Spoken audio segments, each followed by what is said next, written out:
Bonjour, bienvenue à Conversation autour d'un chapeau.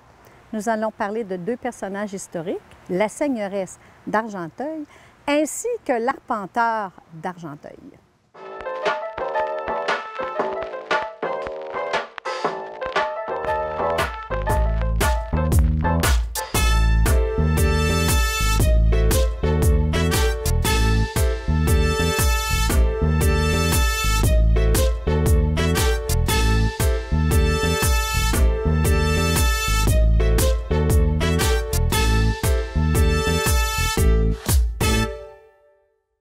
Bonjour, je suis Suzanne Gagnon, chapelière, dans le rôle de Marie-Louise Denis de la Ronde.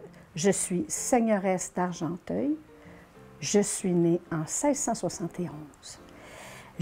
Mon époux est le seigneur Pierre Delbout et nous avons eu 11 enfants.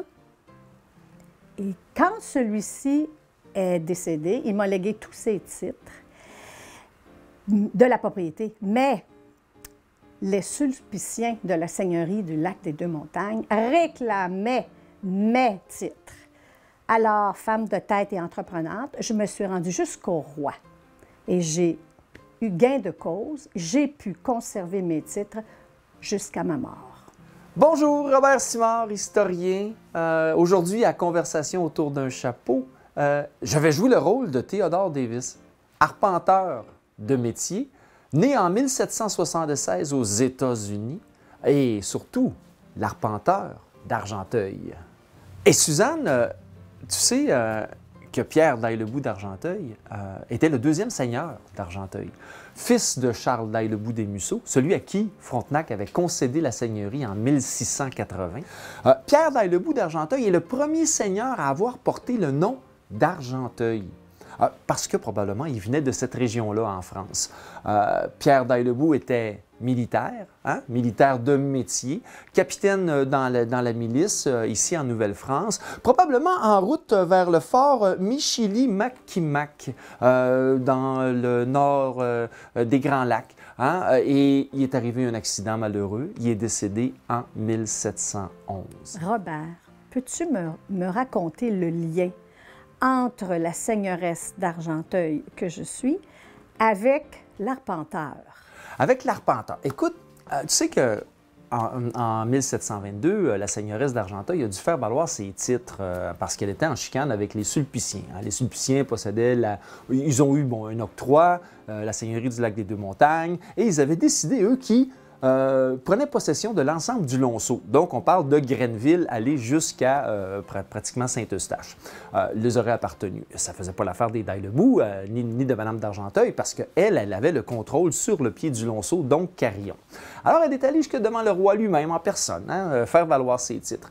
Et quand ces titres ont été démontrés, hors de tout doute, l'arpenteur Chaussegros de Léry est débarqué ici dans Argenteuil pour reprendre les mesures selon les bons angles, avec la rivière, faire vraiment un vrai 90 degrés avec une section de la rivière pour délimiter la seigneurie d'Argenteuil et en même temps délimiter la seigneurie du Lac-des-Deux-Montagnes. Alors, de là le lien entre les d'Argenteuil et les arpenteurs. Les arpenteurs ont été très importants dans l'établissement colonial ici en Nouvelle-France. C'est eux qui ont délimité les seigneuries et par la suite, évidemment, les cantons. Ce sont les premiers explorateurs aussi. Alors, on va le voir, partir en aventure comme ça sur un terrain qui n'a jamais été exploré par, les Européens ou encore des Américains, partir en terrain vierge et mesurer, parce que c'était ça, c'était une mesure précise. Il ne fallait pas qu'il y ait de chicane de clôture, là, à savoir où était la borne et tout ça. Quel était l'instrument, Robert? Ils utilisaient principalement des perches de 20 pieds et des chaînes. C'était avec la chaîne, les perches, et ensuite de ça, ils s'orientaient avec la lune, avec le soleil, avec les étoiles. Parce qu'il fallait prendre la bonne direction. Si on s'en allait au nord-est, on devait garder le cap du nord-est. Et là, on établissait les rangs des seigneuries et chacun des lots des seigneuries était fait comme ça. C'est sûr qu'évidemment, au départ, on établissait la seigneurie et par la suite, on établissait les rangs, ce qui était un travail beaucoup plus en profondeur. L'arpenteur était tenu à certaines règles parce qu'il fallait laisser des traces. Ces traces-là étaient laissées chez le notaire. L'arpenteur n'avait pas le droit d'être notaire. il n'avait pas le droit, parce qu'autrement, il aurait pu trafiquer les choses, trafiquer les titres et tout ça. Et surtout, ce qu'on ne voulait pas, on ne voulait pas qu'il y ait des gens qui se réveillent en plein milieu de la nuit et qui aient changé la borne de leur terrain à leur avantage. Hein? Ça faisait des chicanes là, assez impossibles dans certains secteurs. Alors, tu peux comprendre que le rôle que la seigneuresse a joué à ce moment-là pour la seigneurie d'Argenteuil, c'était un rôle majeur. Hein? Elle a vraiment établi et elle s'est battue pour ses droits, parce que c'était de son droit. Cette seigneurie-là lui appartenait de droit et elle s'est battue devant le roi lui-même en personne. Elle avait tout un culot. Tout à fait. Et c'était pour mes 11 enfants et moi-même. J'ai conservé les titres de propriété avec fierté. Et vous êtes décédé en 1747. Vos fils ont repris la seigneurie jusqu'en 1781. Alors, pendant 100 années, Argenteuil appartenait au Dai-le-Bou d'Argenteuil.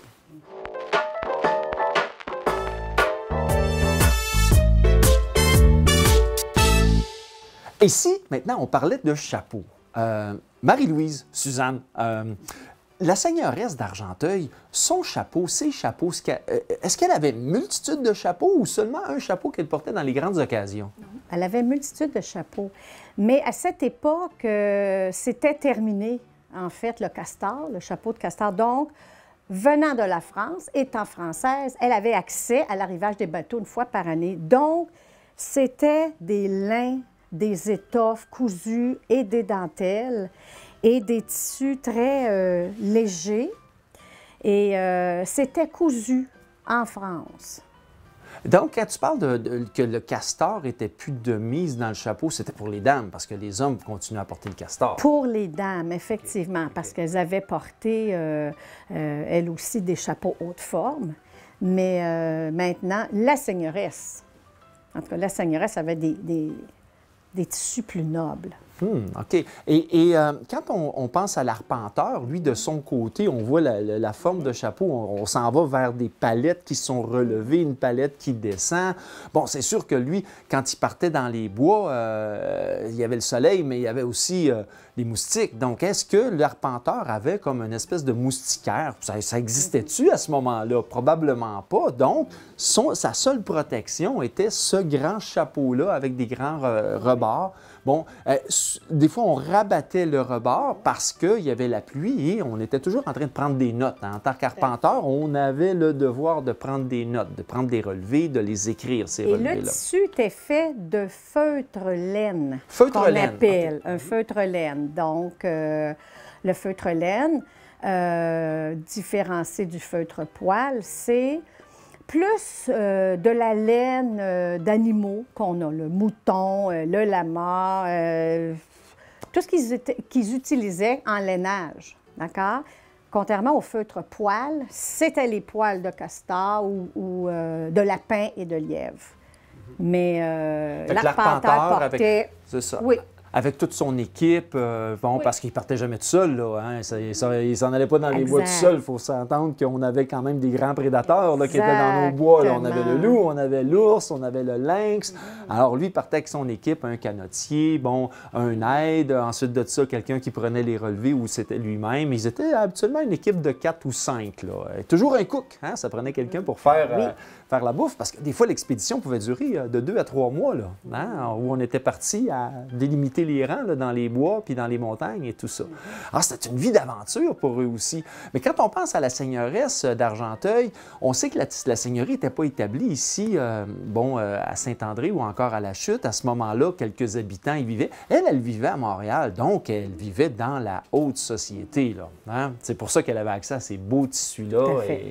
Elle attendait les bateaux avec joie. Une fois par année, c'était long, mais elle avait quand même accumulé des vêtements.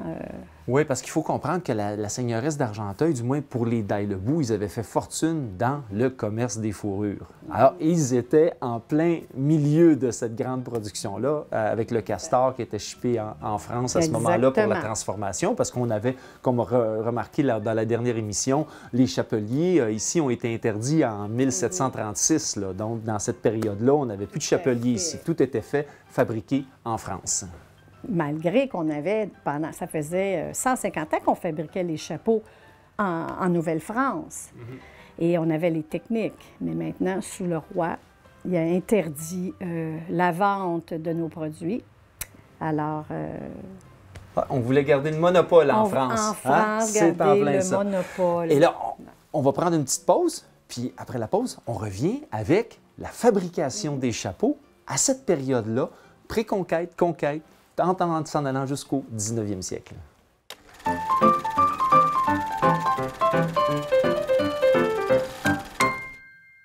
Suzanne, quand on pense à toutes les étapes de fabrication d'un chapeau, peut-être qu'on pourrait rentrer dans le détail maintenant à ce qu'était la fabrication d'un chapeau feutre.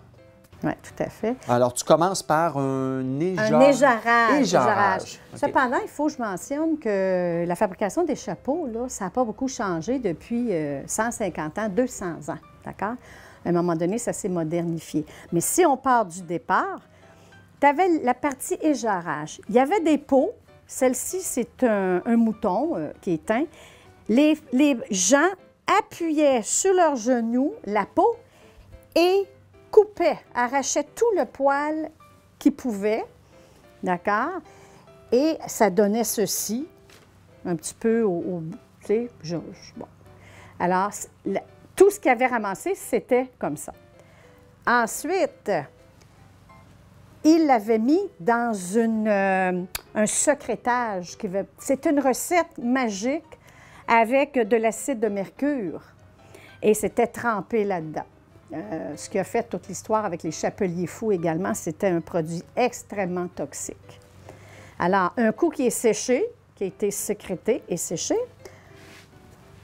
on l'arçonnait. L'arçonnait? Tu ne veux pas me dire arçonnait, pas comme un arçon pour jouer du violon, là? Écoute, c'était un peu le principe, parce que ce qui est important, c'est que la laine était, OK, tapée comme ça, tapée. Et ce que ça faisait, c'est que tous les poils avec la statique s'en allaient un peu partout. Et c'était le but de la chose. On voulait que tous les poils s'entremêlent, en fait. Donc, on les redivisait.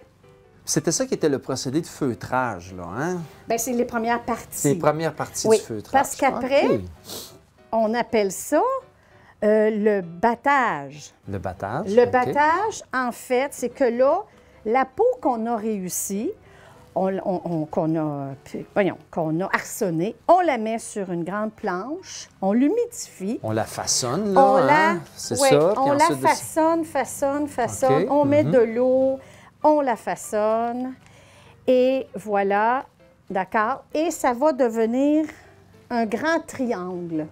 OK. OK? Et ce grand triangle-là, on va le mettre dans un bassin et il va être mouillé. Ça, on appelle ça des capades. C'est tous des triangles qui vont être trempés, revenir. On va le mouler, le sécher, le remettre encore. Ça nous prend ça va faire des grandes pointes en triangle. Ensuite, on va les assembler ensemble, ce qui va faire un énorme cône sur la table. Et là, ça s'en va c'est des tables de bois, comme ça. Et puis là, tu as un gros bassin d'eau chaude. Et là, nos capades qui se tiennent quand même ensemble parce qu'ils ont été façonnés, ils se tiennent quand même légèrement. Là, on va les mettre dans l'eau chaude, on les ressort, on les étire, on les roule, on les étend encore, pour que ça vienne vraiment un grand cône. Et suite à ça, quand on a nos cônes, on va les teindre. Alors là, la teinture prend jusqu'à 5 heures. OK. De temps. C'est quoi la teinture? Ils vont les faire tremper? Oui. Puis la teinture, est-ce qu'elle est rentrée à pression? Et je vais vous montrer le cône au bout le grand cône que je vous parlais, à force d'être façonné, va devenir un petit cône comme ça. OK. Mais là, pour que ça devienne comme ça, on a sûrement fait du foulage, là. Il a fallu faire il était foulé. Il était foulé. rouler juste pour qu'ils se tiennent solides. OK. Après ça... Mais c'est pas un foulage comme on connaît aujourd'hui avec nos sécheuses. Là. On met Non, un non. morceau de linge, puis là, ça foule. Non, là. non, C'est pas c'est ça. pas... Ben, OK. c'est un peu le principe, mais c'est fait à la main. C'est fait à la main. OK. Et là, ce qu'ils faisaient pour les teindre, on avait des grands bassins. Chaque capine était placée sur une tête en bois. OK? OK. Exactement comme ça. Il y en avait 12 à la fois. C'était bien, bien façonné. Ça c'était attaché comme ceci, bien serré. Et c'était trempé dans des colorants naturels, OK. dans de l'eau chaude. Alors là, il en mettait 12 en ligne. OK? Après ça, 1h30 de temps. Après ça, on les sortait, séchage 2 heures. OK. On recommençait. 1h30 de temps. Un autre 5 teinture. fois. 5 fois de teinture. 5 fois de Oh, teinture. wow. OK. Tout à fait. OK. Ah, c'était Après... tout un travail d'artisan. oui, là, oui, hein? oui, tout à fait. Parce que cette époque, souvent, c'est soit que c'était des espèces de calottes comme ça, mais il y avait aussi des étapes déjà, le chapeau était un petit peu Un plat. peu formé, OK. Était un ouais. peu formé. Ça fait que tu avais 2 sortes. OK. Ceux qui étaient comme ça, c'était pour préparer, pour les chapeliers qui voulaient donner des formes dedans. Alors, fait qu'il y avait plein de couleurs. Mais C'est là, ça. tu dis, Suzanne, c'était préparé pour les chapeliers. Donc, Oui. tout ce procédé-là de fabrication du feutre, est-ce qu'il était fait par le chapelier lui-même ou c'était Oui. des artisans Oui. indépendants qui faisaient juste Oui. ça, là? Qui faisaient juste la Oui, préparation des feutres? C'était hein? Oui. Oui, effectivement, tu avais plusieurs étapes. OK. Et après ça, tu as ils appellent ça une dorure, en fait. C'est pour le solidifier, le chapeau, c'est une autre étape. Alors, ils vont le mettre, brosser, et ça va le lustrer et le rendre plus rigide OK. également. Donc, voici les étapes. Et quand c'est teint, j'ai des étapes ici de teinture. Oh. Tu vois? Donc, toutes les couleurs, Des on passe beaux d'une laine qui est blanche, qui est oui, maculée blanche, puis absolument. on l'amène dans la couleur qu'on Tout à fait. Wow.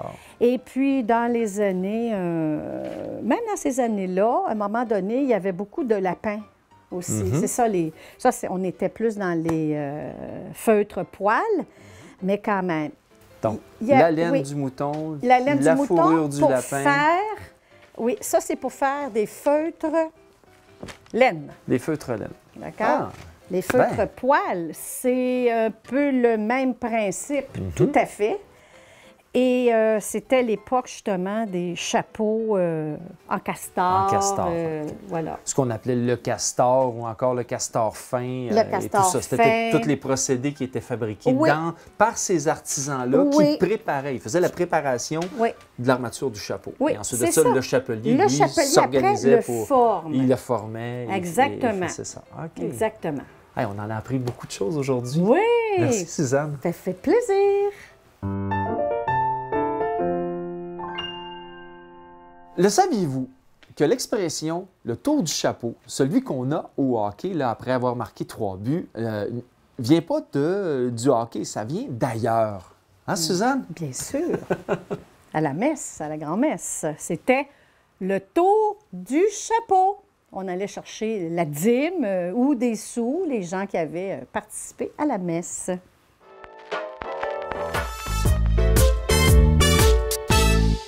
Merci d'avoir été des nôtres. La semaine prochaine, on continue de vous présenter des personnages historiques.